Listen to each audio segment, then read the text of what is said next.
Bonjour à toutes et à tous, bienvenue sur HurryMotion. Aujourd'hui, je vous montre un effet très sympa à faire pour donner l'illusion d'un vieux film. Je vous mets le lien dans la description pour récupérer les textures qui vous font envie pour réaliser cet effet. Moi, j'en ai utilisé quelques-unes. Vous avez qu'à regarder les numéros sur les textures que j'utilise si vous voulez récupérer les mêmes. Comme toujours, avant de commencer, si vous êtes nouveau sur ma chaîne et que vous aimez ce genre de contenu, vous savez quoi faire. Et pour nous, allez, on se retrouve tout de suite sur After Effects et on commence.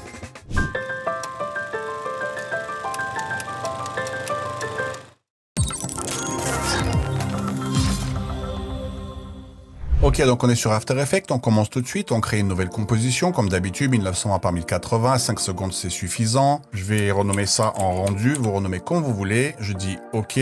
Je vais taper mon texte, alors là il va pas se voir parce qu'il est noir sur noir. Je vais taper par exemple, je sais pas, film, comme ceci, FX. Je vais prendre mon outil centré pour mettre le point d'ancrage et je vais l'aligner comme ceci, comme ceci. Je vais prendre mon outil, toujours texte, je vais surligner ça, je vais le mettre en bold, j'ai pris de l'Helvetica, je vais tout simplement revenir sur caractère et je vais le remettre en bold ici. Le F, je vais le mettre en light, je vais le laisser en light bold, et le X, je vais le laisser en light, mais cette fois-ci pas bold. Je reprends ces deux lettres-là et je vais un tout petit peu les réduire comme ceci, voilà.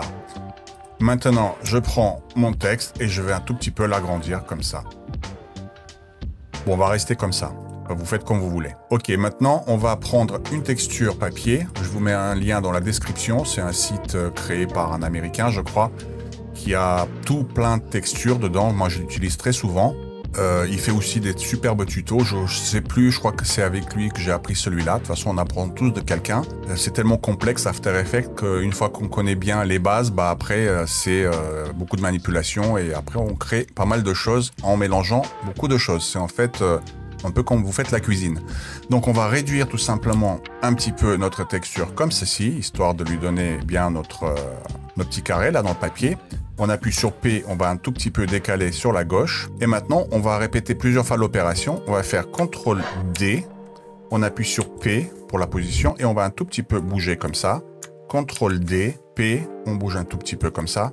CTRL D, P, on bouge un petit peu comme ça. On répète plusieurs fois l'opération.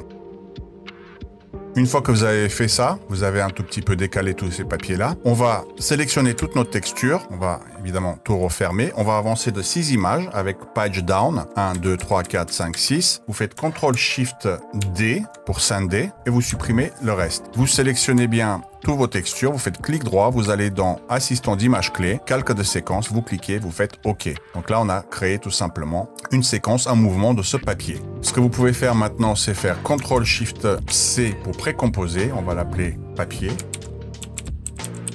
On va dire OK. On va aller à l'intérieur, on va mettre la touche N pour arriver ici au bord. Sur la barre, vous faites clic droit, réduire à la zone de travail. Vous revenez sur rendu, donc on se retrouve avec notre composition qui est réduite. Maintenant, ce qu'on veut faire, c'est faire une loupe pour que ça aille sur toute la durée de notre composition. Vous faites CTRL-ALT-T, CTRL-ALT plus la touche T pour ouvrir le rampage temporel. Il y a déjà 2 images clés, donc de là à là. Nous, ce qu'on veut, c'est créer une loupe.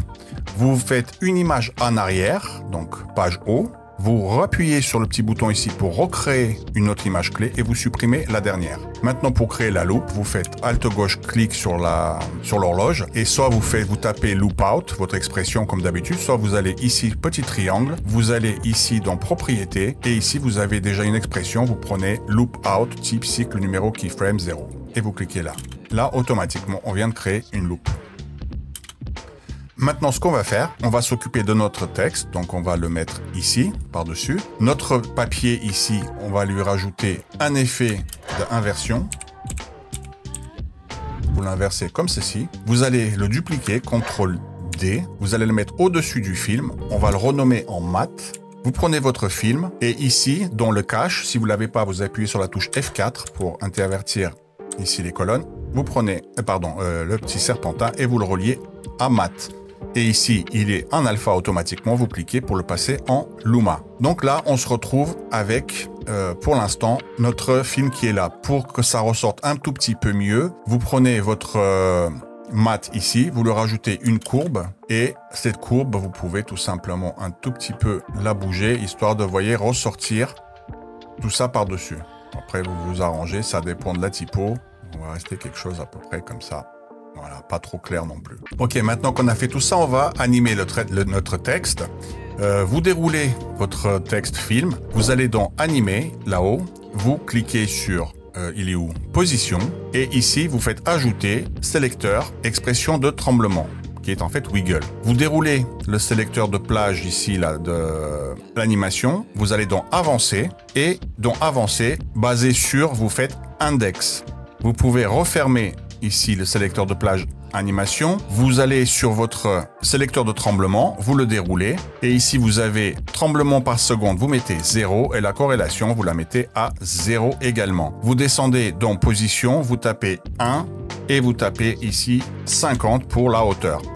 Vous cliquez sur Alt gauche clic sur Générateur aléatoire pour ouvrir l'éditeur d'expression et vous tapez Postérisation Time, vous cliquez et là vous tapez entre parenthèses 3. Arrivé à la fin de la parenthèse, vous faites Entrée et là vous tapez Random ici et vous faites 500 et vous cliquez là. En faisant ça, on vient de créer, vous voyez, tout simplement une animation des lettres qui défilent un petit peu comme ça, aléatoirement.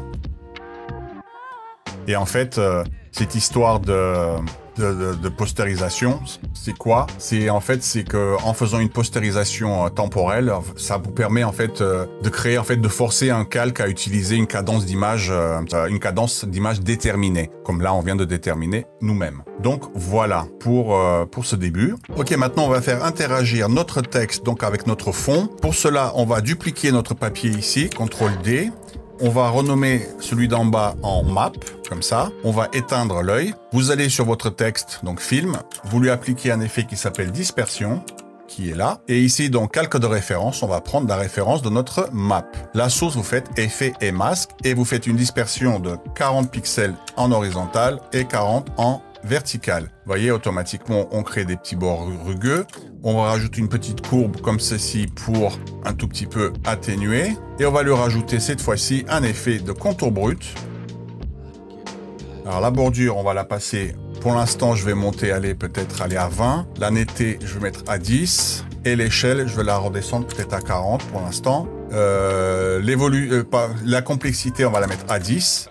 Donc, vous voyez des bords qu'on crée rugueux. Alors, tout dépend de votre texture et tout dépend de votre texte. Je vais faire quelque chose comme ça, assez chaotique. Peut-être pas trop. Alors, plus vous montez, vous voyez ce que ça fait. Faut jauger un petit peu, hein. Tout dépend aussi de votre typographie. Maintenant, on va dans Évolution. Vous faites Alt gauche clic, comme tout à l'heure. On va lui remettre la même expression que tout à l'heure. Postérisation Time. Cette fois-ci, on va mettre 6. Vous vous mettez au bord. Vous faites Entrée et vous rajoutez cette fois-ci Time multiplié par 100. Voilà, comme ça là, on a fait interagir notre texte avec le papier. Comme ça, on a vraiment l'impression que ça fait partie d'un ensemble. Ok, maintenant ce qu'on va faire, on va prendre notre papier ici, on va le dupliquer une fois, on va le mettre au-dessus, on va le passer en mode produit.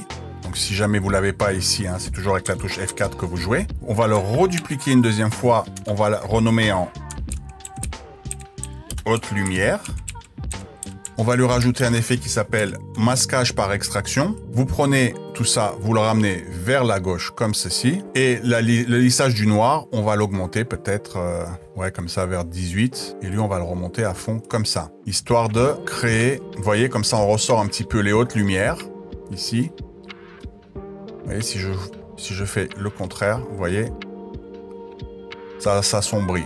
Vous voyez en fait à quoi ça sert? On se remet là comme ça, 255, 255, c'est très bien. Et là, vous le passez en écran. Ok, maintenant on va rajouter d'autres textures. On va prendre peut-être, il est où? Celui-là, je vais réduire. CTRL ALT SHIFT H pour réduire là. Je vais rajouter peut-être celle-ci par-dessus. Elle est déjà à la bonne taille. Je vais peut-être un tout petit peu l'agrandir comme ça, voilà, pour bien couvrir. Je sélectionne les deux, comme tout à l'heure. Je me mets au début de ma timeline. Je fais 1, 2, 3, 4, 5, 6. 6 images. CTRL-SHIFT-D pour scinder. Je supprime ce qui est à droite. Je sélectionne les deux. Clic droit. Assistant d'image clé. Calque séquence. OK, on a notre petite séquence. CTRL-SHIFT-C, les deux réunis pour faire une précomposition. On va l'appeler texture. Et on dit OK. On retourne à l'intérieur. On se remet bien ici, hein, à la fin. On met N pour réduire vraiment à la zone de travail. On revient sur notre rendu. Comme tout à l'heure, vous faites CTRL-ALT-T pour ouvrir le rampage temporel. Vous avancez d'une image, vous rajoutez ici le petit bouton pour créer une image clé et celle d'avant, vous la supprimez. Vous faites Alt-gauche-clic sur le chronomètre, donc du rampage temporel. Comme tout à l'heure, vous appuyez sur le petit triangle.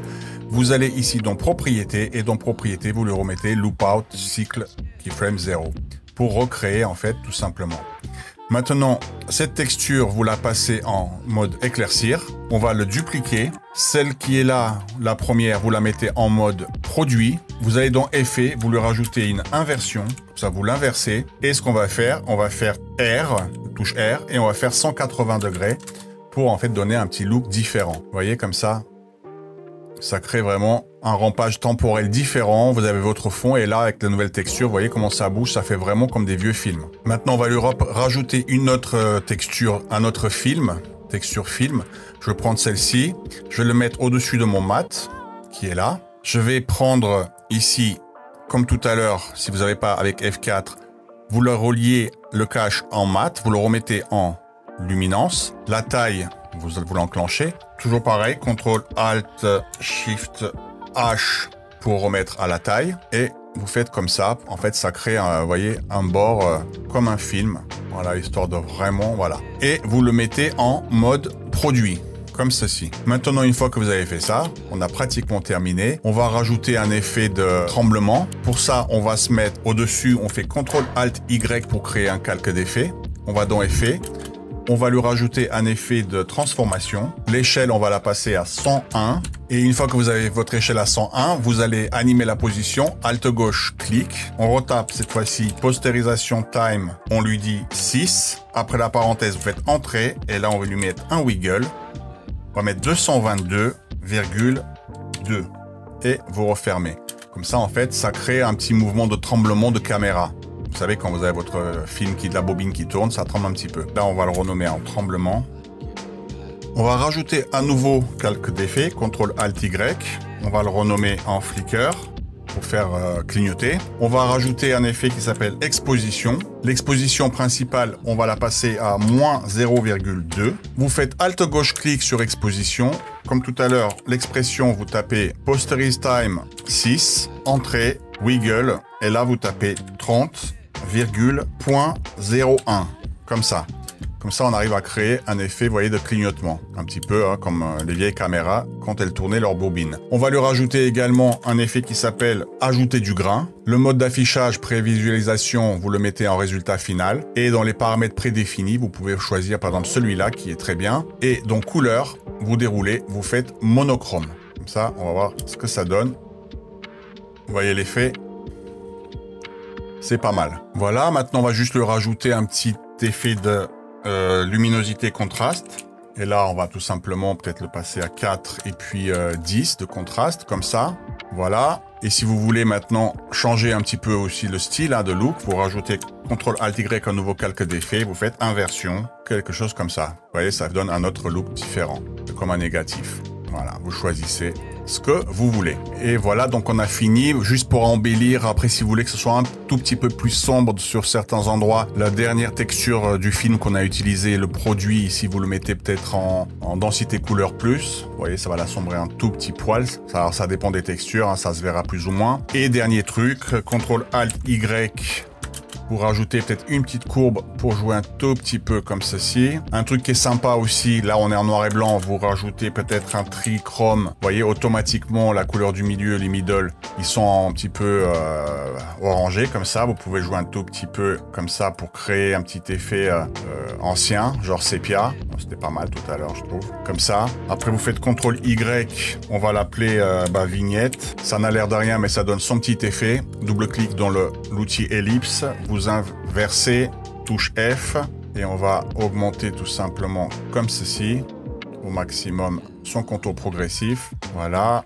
Touche T, on va mettre à 80% de transparence. Ça sera bien plus visible quand ça va clignoter. Et puis, CTRL-Y. un nouveau calque. Et là, vous faites CC JAWS pour créer tout simplement, comme d'habitude, vos bar scopes et la hauteur à 0. Comme ça, on crée vraiment un petit effet film sépia, noir et blanc.